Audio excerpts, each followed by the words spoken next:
저희들이 12월 한 달간 룻기서의 말씀을 다루고 있습니다. 오늘 마지막 장입니다. 마지막 장 4장의 말씀인데 그간 안 나오셨던 분들도 좀 익스큐즈가 됩니다. 제가 한번 쫙 정리를 해드릴 거거든요.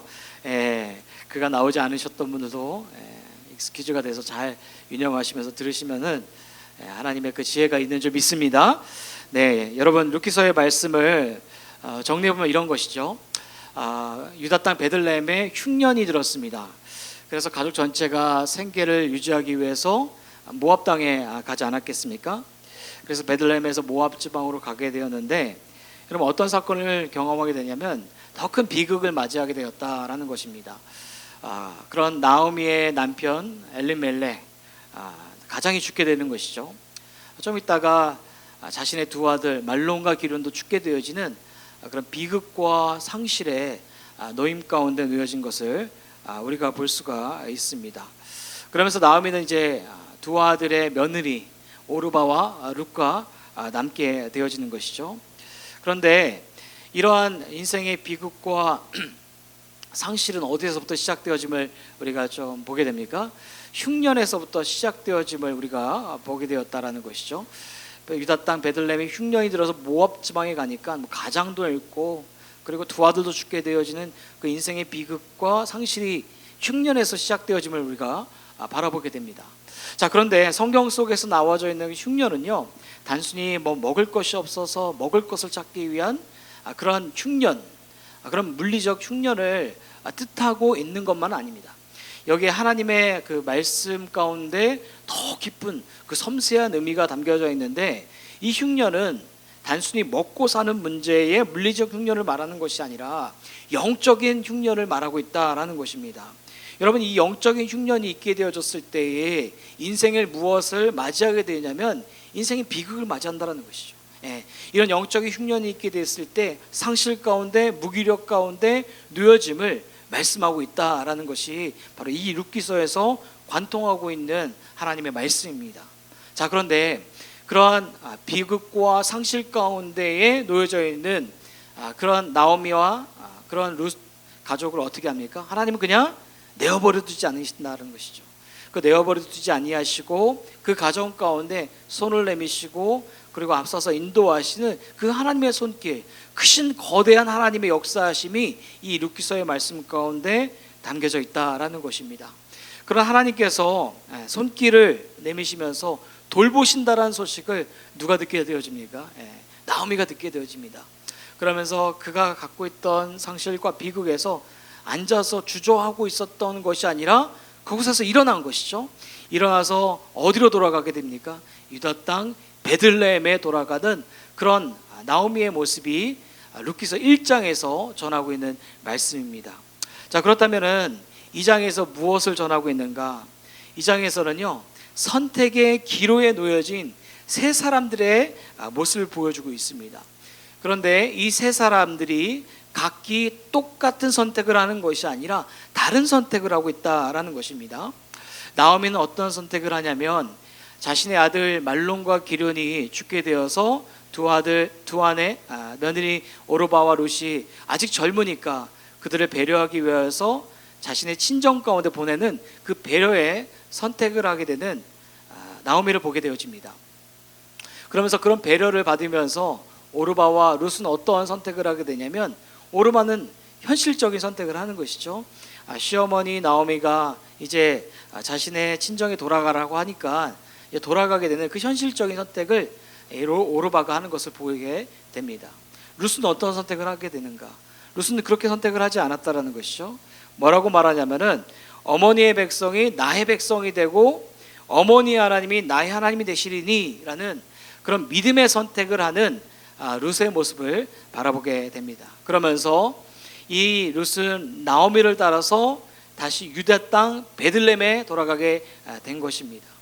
여러분, 믿음의 선택을 하게 되면은 뭔가 좀 변해야 되지 않겠습니까? 상황도 변하고 환경도 변하고, 그러나 내가 생각하고 있는 그 이미지가 청사진이 쫙 그려져야 되는데, 믿음의 선택을 한 룻이 시어머니 나오미가 날아서 베들레헴에 갔을 때 어땠는가? 먹을 것이 여전히 없었습니다. 굶주림 가운데 있었다라는 것이죠. 그래서 룻은 어떠한 결단을 하게 되냐면 이삭 줍기를 하는 그 밭에 나아갑니다. 당시에 이삭 줍기를 한다라는 것은 어떠한 그런 이제 유력하거나 그런 집이 풍족한 집이 그런 이삭 줍기를 하는 가정이 아니었습니다. 먹고 살기 힘든 과부나 그리고 고아나 그리고 이제 삶에서 어려움을 겪고 있는 그런 아이들이 바로 이삭 줍기를 해서 끼니를 때웠던 그런 시대였다라는 것이죠. 특별함이 없었습니다. 변한 것이 아무것도 없었다라는 것이죠. 그런 룻은 그 특별함이 없는 그곳 가운데 이삭 줍기를 하러 그 간 밭이 있었는데 그 간 밭이 어디냐면 보아스의 밭이었다라고 말합니다.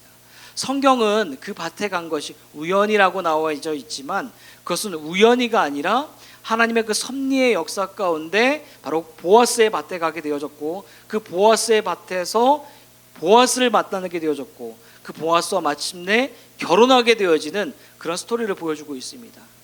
믿음의 선택을 한 이 룻의 모습을 통해서 보여주는 것은 특별함이 없는 그 인생 속에서 특별함이 없는 그런 상황 속에서 그 믿음의 선택을 하고 따라갈 때에 그 사람을 어떻게 역사하신다고 보여줍니까?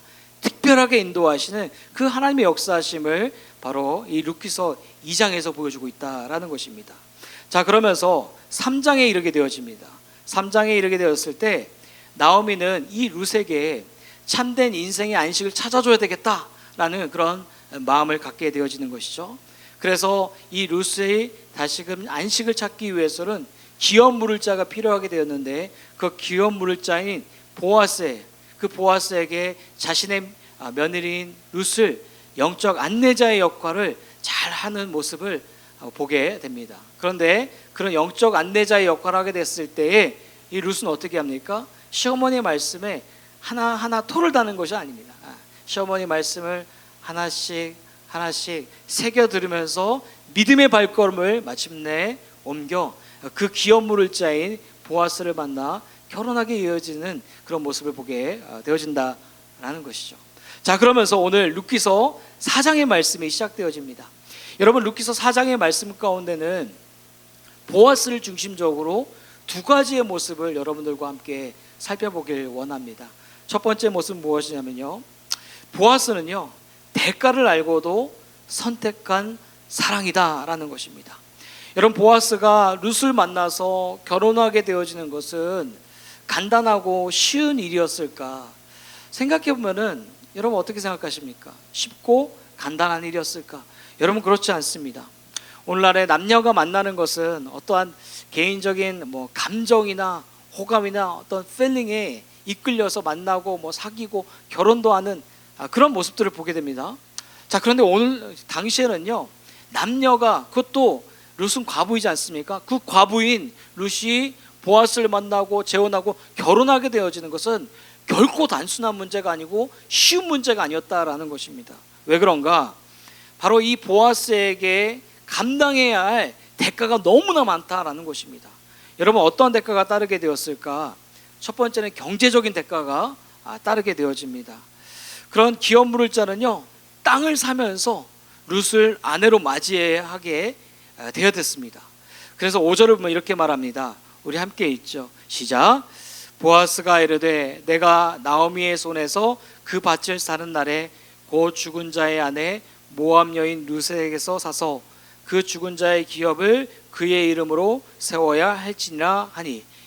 뭐라고 말하고 있습니까? 보아스가 이르되 내가 나오미의 손에서 그 밭을 사는 날에 라고 말하고 있습니다. 당시에 기업 물을 자, 그러한 자에게 재혼하거나 결혼하게 되었을 때에 땅을 사게 되어지는 그런 관례가 있었다라는 것입니다. 그래서 그 땅을 사기 위해서 대가를 지불하며 돈을 내야 되는 어떠한 경제적인 대가를 지불해야 했다라는 것입니다. 두 번째 대가가 있었습니다. 그 두 번째 대가는 바로 가문의 대가가 따른다라는 것이죠. 그래서 5절에 뭐라고 말했냐면 이렇게 말합니다. 곧 죽은 자의 아내 모압 여인 룻에게서 사서 그 죽은 자의 기업을 그의 이름으로 세워야 할지니라 하니. 이 말은 무슨 말이냐면 룻을 자신의 아내로 맞이하게 되면 자신의 기업으로 이름을 가문으로 세우는 것이 아니라 룻의 가문인 엘리멜렉의 가문의 대를 이으는 것을 보게 되는 것이죠. 자녀를 낳아도 그 자녀의 상속을 누구에게 주어야 되냐면 엘리멜렉의 가문에게 주어서 그 가문에 이어가게 되어지는 가문의 대가가 따르게 되어진다라는 것입니다. 여러분, 세 번째 대가가 따르게 됩니다. 세 번째 대가가 무엇이냐면 사회적 대가가 따르게 되어집니다. 여러분, 보아스가요 룻과 결혼하게 되어지면은 여러분 어떠한 사회적 대가가 따르게 됐을까? 룻은 어느 나라 사람입니까? 모압 여인입니다. 모압 여인은요 이스라엘 유대 사람들에게 적대적인 관계예요. 그렇게 막 호의를 베풀고 그렇게 막 서로 친절을 베푸는 관계가 아니라 적대적인 관계였다라는 것이죠. 그러니까 이 보아스가 이 룻을 자신의 아내로 맞이하게 되어지면은 사회적 시선이 따르게 되어지는 것입니다. 당시에 이방 사람들은 마치 개 취급하고 그리고 막 땔감과 같이 지옥의 땔감과 같이 여겼던 그런 시대였는데 이 모압 여인을 자신의 아내로 맞이하게 되어졌을 때의 사회적 시선, 그리고 유력한 자였는데 그 유력한 자는 당시에 노블과 같이 어떤 존경받는 사람이었는데 그 사회적 시선을 받으면서 이름이 오르락 내리락하게 되는 그런 사회적 대가가 따르게 되어진다라는 것입니다. 자, 그럼에도 불구하고 보아스는 어떻게 했는가? 여러분 13절에 이렇게 말합니다. 함께 읽겠습니다. 시작. 이에 보아스가 룻을 맞이하여 아내로 삼고 그에게 들어갔더니 여호와께서 그에게 임신하게 하심으로 그가 아들을 낳은지라. 여러분, 보아스가 룻을 아내로 맞이하게 됐을 때 수많은 대가가 따릅니다. 경제적 대가가 따르고 가문의 대가가 따르고 그리고 사회적 대가가 따르고 개인적인 대가가 따릅니다. 그런데 그런 많은 대가가 따름에도 불구하고 보아스가 어떻게 합니까? 룻을 자신의 아내로 맞이하게 되는 모습을 보여주고 있다라는 것입니다. 여러분, 대가를 알고도 선택한 사람, 그 누굽니까? 보아스다라는 것이죠. 어떠한 대가를 지불해야 될 것을 분명히 알고 있음에도 불구하고 선택한 사람, 그 사람이 바로 보아스이다라는 것입니다. 여러분, 이 대가를 치르면서까지 사랑을 하시겠습니까? 네. 싫으세요? 하실 수 있으세요? 못 하시겠어요? 얼음 땡! 못 하시잖아요. 얼마나 많은 대가가 따랐겠습니까? 그럼에도 불구하고 그런 대가를 다 지불하면서 보아스는 자신의 아내 룻을 맞이하였다라는 것입니다. 저는 이 말씀을 묵상하면서 저는 한 분이 떠올랐습니다. 여러분, 누가 떠오르시겠습니까? 저는 예수 그리스도가 떠올랐습니다. 100%, 99%도 아니고 100%. 대가를 지불하면서까지도 선택한 사람, 바로 예수 그리스도이다라는 것입니다. 그래서 웨스트민스터 설립자인 그레이엄 메이션은 이런 말을 합니다. 그분, 예수님입니다. 예수님은 무한한 사랑으로 우리를 위해 직접 값을 지불하셨다. 우리를 사랑하시어 하나님 자신이 아들의 몸으로 오셔서 그의 몸을 우리에게 주셨다. 수많은 대가를 지불하시면서까지 이 땅에 인간의 몸을 입고 내려오시고 인간의 몸을 입고 가장 비천하고 가장 낮고 가장 천한 자들과 함께 식사하시고 대화하시고 그리고 함께 그들의 삶을 살아가신 예수님, 그 삶을 다 하면서까지 끝난 것이 아니라 십자가의 길을 걸으시며 그 십자가의 길 속에서 모든 침뱉음과 조롱을 당하시는 예수님. 여러분, 예수님은 하나님이시지 않습니까? 하나님이신 예수님이지 않습니까? 예수님께서 이 땅 가운데 내려오시게 됐을 때에 이러한 대가를 지불하게 되실 것을 모르셨을 것 같습니까? 아닙니다. 예수님께서는 이 땅에 내려오시게 되었을 때 이 수많은 대가를 지불하실 것을 너무나 잘 아셨던 분이라는 것이죠. 그럼에도 불구하고 이 땅에 내려오셔서 여러분, 그 대가를 지불하시면서까지 내려오신 이유가 무엇일까요? 여러분, 다른 건 아닙니다. 여러분, 다른 건 아니죠? 바로 저와 여러분들을 죄에서 구원하시고 사랑하시기 위함인 줄 믿습니다. 저는요, 이것이 여러분의 심장에 마치 마크처럼, 사도 바울이 이런 말을 하잖아요. 내가 예수 그리스도의 흔적을 가져노라. 다른 거 자랑하지 않습니다. 내가 예수 그리스도의 흔적을 가져노라 자랑하였던 그러한 바울의 모습처럼 여러분의 인생 속에서 어떤 흔적을 자랑할 것인가? 저는 예수 그리스도만 자랑하며 그 흔적이 남기를 소망합니다. 사람이 오고 가는 것은 아주 조금 오고 가더라 하더라도 흔적은 남기 마련입니다. 흔적은 남을 수밖에 없어요. 그리고 조롱도 남을 수 있고 뒷담화도 남을 수 있습니다. 그래서 수많은 흔적이 남을 수 있지만, 그러나 그런 흔적 가운데 다른 어떤 것이 아니라 우리가 남겨야 할 흔적이 있다면 저는 예수 그리스도의 흔적이라고 저는 생각합니다. 왜 그렇습니까? 우리가 그분으로 말미암아 우리가 죄가 얼마나 이 지독한 죄인지 깨닫게 되어지고, 그 죄로 말미암아 사망 가운데 거할 수 있고 우리의 삶을 그냥 내어버려두며 걸어갈 수 있게 되었지만, 그러나 그리스도로 말미암아 죄의 깊이를 깨닫게 되어지고 그 죄 가운데 사망에 이르지 않고 하나님의 그 품 가운데 이르게 되어지는 그 사랑이 있기 때문에 우리의 삶 가운데 남겨야 할 흔적이 있다면 단 한 가지입니다. 예수 그리스도의 흔적이다라는 것입니다. 그 흔적을 남기기 위해서 수많은 대가를 지불하면서 이 땅에 예수 그리스도가 내려오셨습니다. 왜 그렇습니까? 그 대가를 지불하면서 선택한 사랑이 저와 여러분인 줄 믿습니다. 여러분, 바라기는 여러분과 제가 그 큰 대가를 받은 것을 기억하길 소망합니다. 제가 신학교 첫 번째 학기에 제가 설교학을 배웠거든요. 설교학을 배웠을 때 교수님이 설교하라고 해서 그때 말하였던 설교했던 본문들 중에 제가 한 고백이 무엇이냐면 이 고백이었습니다.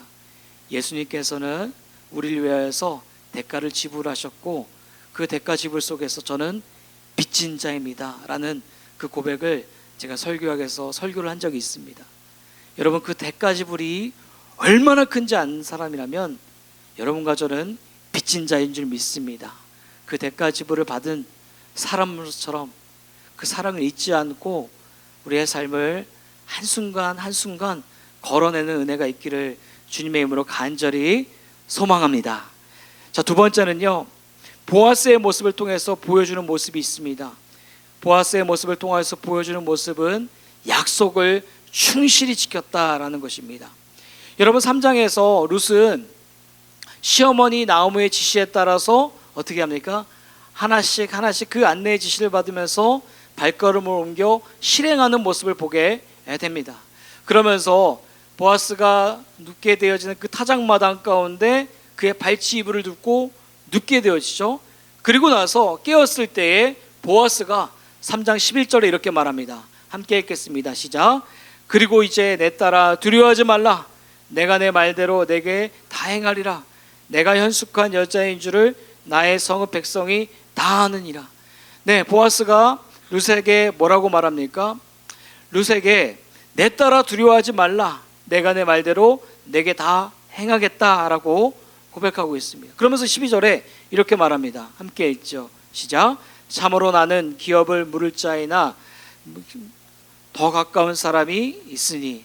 이런 보아스가 이렇게 말하는 까닭은 무엇이냐면, 기업 물을 자는 그 가문이 끊어지지 않게 구속하며 이어가는 사람인데, 나보다 앞서서 그 기업 물을 자가 있다라는 것입니다. 그 기업 물을 자가 나보다 더 가까운 사람이 있다라고 말하고 있다라는 것이죠. 그러면서 보아스가 뭐라고 말하냐면, 그 법적으로 기업 물을 자의 책임을 그가 기뻐하지 않냐면 13절에서 뭐라고 말하면 이렇게 말합니다. 우리 함께 읽죠. 시작.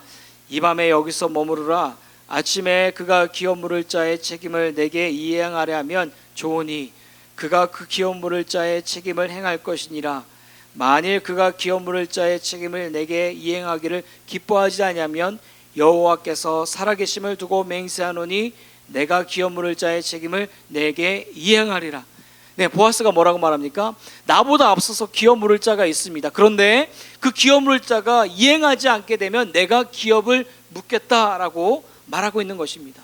자, 그러면서 4장으로 넘어와서 그 기업 물을 자에게 다가가는 것이죠. 4절이 이렇게 말합니다. 함께 읽죠. 시작. 내가 여기 앉은 이들과 내 백성의 장로들 앞에서 그것을 사라고 내게 말하여 알게 하려 하였노라. 만일 내가 물으려면 물으려니와 만일 내가 물으지 아니하려거든 내게 고하여 알게 하라. 내 남은 나요 그 외에는 물을 자가 없느니라. 그가 이르되 내가 물으라 하는지라. 그 기업 물을 자가 나보다 당신이 먼저입니다. 만일 물으지 못하면 내가 물으겠다고 나보다 먼저 앞선 그 기업 물을 자에게 청하고 있는 것입니다. 그러면서 그 기업 물을 자의 나보다 앞선 자에게 청하였을 때 그 사람이 뭐라고 말하냐면 6절에 이렇게 말합니다. 제가 읽겠습니다. 그 기업 물을 자가 이르되 나는 내 기업에 손해가 있을까요? 나를 위하여 물으지 못하노니 내가 물을 것을 내가 물으라. 나는 물으지 못하겠노라 하는지라.